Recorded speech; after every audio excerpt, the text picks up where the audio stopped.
E io mi ricordo, mi mettevo la cuffietta qui e ci mettevo inverno, mettevo i guanti e stavo lì No, così, no? Con la cuffia in modo che il professore non potesse vedere, perché no, ad esempio Molly genio. for DJ che ho appena nominato lo facevano al pomeriggio, ma al pomeriggio alle volte avevo i rientri e quindi non volevo perderlo, me l'ascoltavo così, non ascoltando ovviamente più Perché la poi lì lezione era del in professore. diretta, cioè Erano in diretta, non non c'era c'era. on demand come oggi che te lo riscolti No, online. assolutamente. L'unico modo era Wow. registrare la cassettina, Ma ma ascolta, come avevi fatto? Cioè, avevi messo un guanto sì, con un sì, buco? sì, no, poi passo così come i fili qua di questi microfoni, li passavo attraverso il maglione, arrivavano fino al dito qui, poi mi mettevo il guanto invernale, no? E stavo No, così. fantastico. Geniale.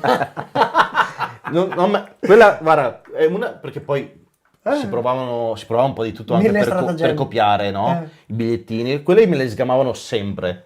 Però la cuffietta sono sempre riuscito a non farmi Vabbè, vabbè, se fossi stato anche un insegnante a quel tempo, cioè, tutto mi sarebbe passato per la della mente, cuffietta che ma passava. non che ci fosse qualcuno che ascoltava la radio E live. quindi ascoltavo questi programmi che comunque per l'epoca insomma passavano la dance, quegli anni andava tanto la dance, ma una progressive, techno Yeah.